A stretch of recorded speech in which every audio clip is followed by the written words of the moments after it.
Bienvenida o bienvenido. Hoy nos vamos a meter de lleno en el mundo de ciertos antibióticos, Esos que van directo al corazón de las bacterias, interfiriendo con su ADN o con procesos vitales para fabricarlo. Sí, hablamos de las sulfonamidas, las quinolonas y los nitroimidazoles. Tenemos a mano información clave de una fuente de referencia en farmacología. Exacto. La idea es entender bien cómo funcionan estos medicamentos, por qué algunos fueron, revolucionarios en su momento, ¿no? Claro. Para qué se usan hoy y, sobre todo, los grandes desafíos que presentan, como la famosa resistencia bacteriana y también los efectos secundarios. Vamos a ver un poco la historia, la ciencia y la práctica clínica detrás de ellos. Perfecto, pues entremos en materia. Empecemos por las pioneras, las sulfonamidas. Fueron de los primeros fármacos que realmente pudieron combatir infecciones bacterianas de forma sistémica, ¿verdad? Así es, toda una revolución en los años 30. Todo empezó con un colorante, fíjate, el Prontosil, en Alemania. ¿Un colorante? Sí. Gerhard Domag descubrió que funcionaba contra infecciones bacterianas y hasta ganó un Nobel por ello. Fue el inicio de la era antibiótica moderna, digamos. ¡Wow! Aunque luego la penicilina les quitó bastante protagonismo, Resurgieron con fuerza gracias a una combinación clave que seguro veremos luego. ¿Y cómo es que funcionan? El texto dice que se parecen a una molécula llamada PABA. Correcto. Las sulfonamidas son como una llave maestra falsa. Las bacterias necesitan una molécula llamada PABA para fabricar ácido fólico, que es esencial para ellas como una vitamina clave para construir su ADN y, otras partes vitales. Las sulfonamidas se parecen tanto al PABA que engañan a una enzima bacteriana crucial, la dihidropteroato sintasa. O sea, la bloquean. Exacto. Básicamente, la bloquean. O sea, le impiden a la bacteria fabricar ese ácido fólico indispensable. ¿Y a nosotros por qué no nos afecta igual? Porque nosotros somos más prácticos. Obtenemos el ácido fólico directamente de la comida. Ah, claro. No necesitamos fabricarlo. Las bacterias sensibles, en cambio, sí o sí, tienen que producirlo. Por eso las sulfonamidas son selectivas. Entiendo. Generalmente no matan a la bacteria directamente, sino que frenan su crecimiento. Son bacteriostáticas, se dice, dejando que nuestras defensas hagan el trabajo final. Interesante. Pero mencionaste que resurgieron gracias a una combinación. ¿Ahí entra el trimetoprim? Exacto. El trimetoprim es otro fármaco que ataca la misma línea de producción del ácido fólico, pero en un paso diferente, un poco más adelante. Bloquea otra enzima, la dihidrofolato reductasa. Al usar sulfametoxazol, que es una sulfonamida, junto con trimetoprim, la famosa combinación TMP-SMX o cotrimoxazol, es como sabotear la línea de producción en 2 puntos. Claro, un doble golpe. Justo. El efecto es mucho más potente. A menudo ya sí es capaz de matar a las bacterias. Es bactericida. Por esto esta combinación es la que más se usa hoy en día. Hablemos de contra qué bacterias sirven, porque parece que antes servían para mucho más. La resistencia, ¿no? Efectivamente. La resistencia. Al principio, cubrían muchas bacterias comunes, tanto gram positivas como gram negativas.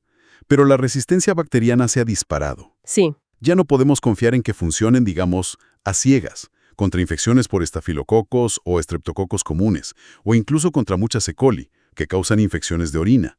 Vaya. Todavía son útiles contra algunas bacterias más raras, como nocardia, y en la combinación TMP-SMX mantienen un papel importante. Pero sí, la resistencia es el gran problema. ¿Y cómo se vuelven resistentes las bacterias? ¿Es como una carrera armamentista constante? Totalmente. Las bacterias son increíblemente listas para adaptarse. Pueden modificar la enzima que ataca la sulfonamida para que ya no se pegue bien, pueden volverse menos permeables al fármaco, pueden activar bombas para expulsarlo o incluso encontrar rutas alternativas para conseguir el folato. A menudo, esta resistencia se transmite muy fácilmente entre bacterias a través de pequeños fragmentos de ADN llamados plásmidos. Qué complicado. Vale.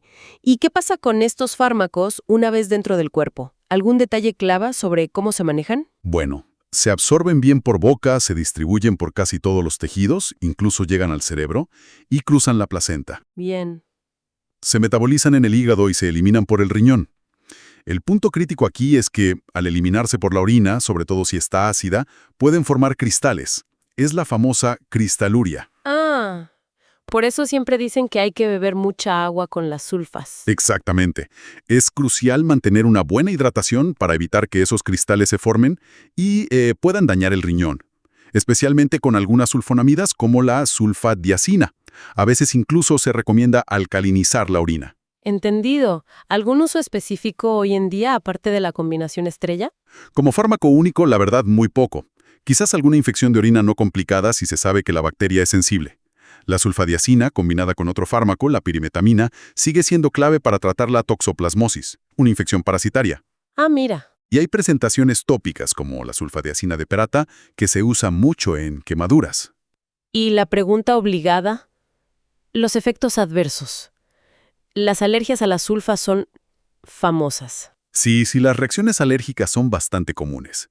Pueden ir desde erupciones leves en la piel hasta reacciones muy graves y, potencialmente mortales como el síndrome de Stevens-Johnson.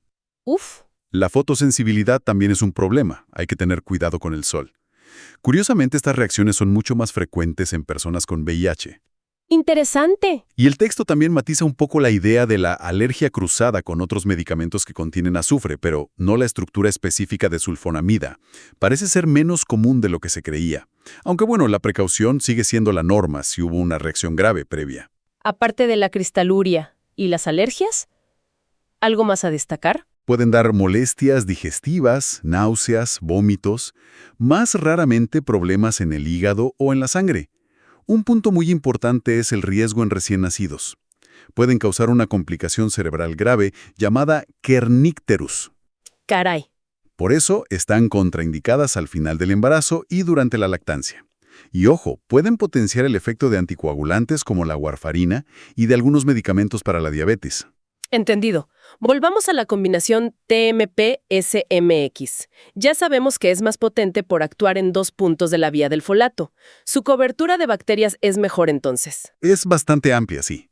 Funciona bien contra estafilococos, incluso muchas cepas resistentes a meticilina, el famoso MRSA adquirido en la comunidad. Bien. Cubre bastantes bacilos gram negativos, que causan infecciones urinarias o respiratorias, aunque como decíamos, la resistencia en E. coli y neumococo está aumentando y eso limita su uso empírico en muchos sitios. No sirve contra pseudomonas o enterococos, eso sí. ¿Y sus usos principales hoy? Siguen siendo importantes. En infecciones urinarias, si la bacteria es sensible, son muy efectivos para cistitis y pielonefritis, también para prostatitis. En infecciones respiratorias, para algunas bronquitis, otitis o sinusitis bacterianas. Ajá. Pero donde son realmente cruciales es en el tratamiento y la prevención de la neumonía por pneumocystis jirovesi. ¿Ah, sí? Una infección grave en personas inmunodeprimidas, como las que viven con VIH. Y son una opción útil para infecciones de piel por MRSA de la comunidad. ¿Y los efectos adversos de la combinación? Son la suma de ambos, o hay algo más. Básicamente, sí, es la suma. Pueden dar problemas de alergias, de piel, sanguíneos, la cristaluria por el sulfa. El trimetoprim añade algunos propios. Puede subir el potasio en sangre, por ejemplo. Y también puede elevar la creatinina en los análisis sin que signifique un daño renal real, algo que a veces, confunde un poco. Y como decíamos, las reacciones de hipersensibilidad son especialmente frecuentes en pacientes con VIH. Vale, cambiemos de tercio. Hablemos de las quinolonas, sobre todo las fluoroquinolonas como ciprofloxacina o levofloxacina. Suenan potentes, pero también con cierta mala fama reciente, ¿no? Exacto. Surgieron de un hallazgo casi casual, fíjate. Y la adición de flúor las convirtió en antibióticos de amplísimo espectro, muy efectivos por vía oral. Revolucionaron el tratamiento de muchas infecciones. Sí. Pero, como dices, su historia está un poco manchada por efectos adversos serios que llevaron a retirar algunas del mercado y a que la FDA emitiera advertencias importantes sobre las que quedan. Claro. El mensaje es, son potentes, sí, pero hay que usarlas con mucho cuidado y solo cuando son realmente necesarias, no para infecciones leves si hay alternativas más seguras. ¿Cómo atacan a las bacterias? El mecanismo suena complejo. ADN girasa, topoisomerasa 4. ¿Qué es eso? Suena complejo, sí, pero la idea es que interfieren con la maquinaria que maneje el ADN de la bacteria. Piensa en el ADN como una larguísima hebra toda enrollada. Vale. Necesita enzimas especiales para desenrollarla, copiarla y volverla a enrollar correctamente durante la división celular. La ADN girasa y la topoisomerasa 4 hacen justo eso. Entiendo. Las quinolonas bloquean estas enzimas justo cuando han cortado el ADN para manipularlo, impidiendo que lo vuelvan a unir. Esto causa roturas en el ADN y la bacteria, pues muere. Por eso son bactericidas. ¡Qué directo! Y cubrían muchísimas bacterias, ¿no? Sí, su espectro inicial era impresionante. Muy buenas contra la mayoría de gram negativos, incluyendo la difícil Pseudomonas, Cipro y Levo, por ejemplo. También contra estafilococos.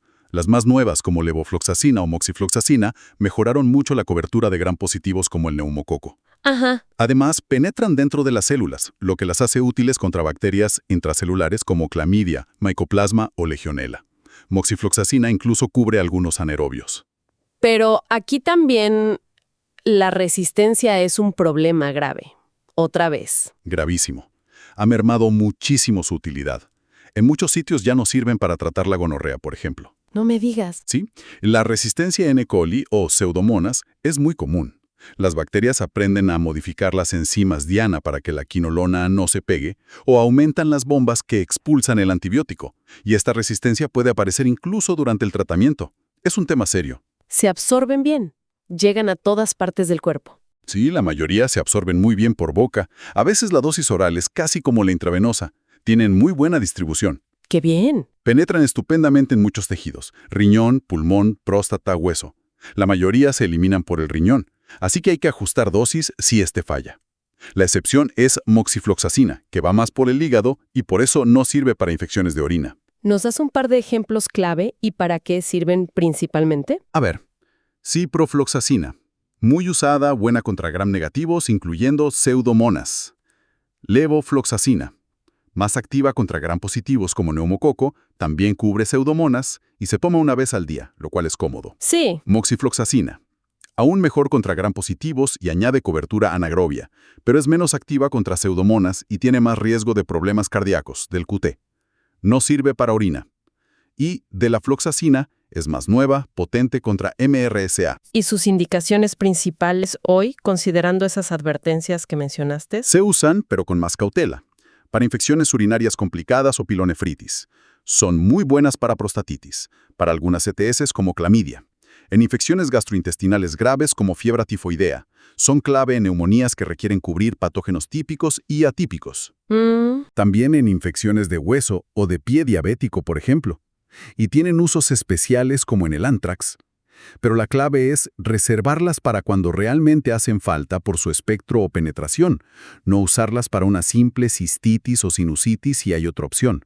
Y llegamos al punto delicado. Los efectos adversos, que parecen ser la razón de tanta cautela. Exacto. Aparte de las molestias digestivas, náuseas, vómitos, que son comunes, hay riesgos serios. El más conocido es la tendinitis y la ruptura de tendón, ¡Ay! sobre todo el de Aquiles, especialmente en gente mayor o que toma corticoides. Pueden causar daño en los nervios, una neuropatía periférica que a veces es irreversible. ¡Uf! ¡Qué fuerte! También efectos en el sistema nervioso central. Mareos, confusión, raramente convulsiones. Pueden alargar el intervalo QT en el electrocardiograma, lo que aumenta el riesgo de arritmias graves. Y pueden causar problemas con el azúcar en sangre, subidas o bajadas. Además, aumentan el riesgo de infección por Clostridium difficile. Una lista larga. Vaya lista, ¿sí?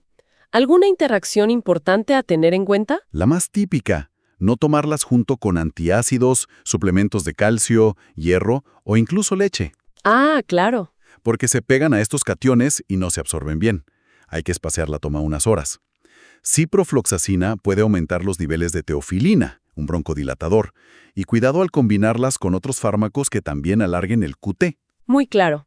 Para terminar, hablemos brevemente de los nitroimidazoles, con el metronidazol como protagonista principal aquí. Sí, el metronidazol es un caso interesante. Es un profármaco, como decíamos antes de otros, necesita ser activado dentro de la bacteria. Ajá. Y lo curioso es que solo lo activan las bacterias anaerobias estrictas, las que odian el oxígeno. Una vez activado, se convierte en un compuesto tóxico que, destroza el ADN bacteriano. O sea, es un especialista absoluto en anaerobios. ¿Contra cuáles exactamente? Es excelente contra la mayoría de los anaerobios clínicamente importantes. Bacteroides, Clostridium, incluyendo C. difficile, el que causa colitis, Fusobacterium. Bacterias que suelen encontrarse en infecciones abdominales, pélvicas o de tejidos blandos profundos. También es activo contra algunos parásitos como Yardia o tricomonas. La resistencia bacteriana, por suerte, sigue siendo bastante rara para el metronidazol. Qué bien eso. ¿Y sus usos principales como antibacteriano? Es fundamental para tratar infecciones donde se sospecha la presencia de anaerobios, casi siempre en combinación con otros antibióticos que cubran a los aerobios. Claro. Típico en infecciones intraabdominales, abscesos, pie diabético infectado. También se usa solo para la vaginosis bacteriana.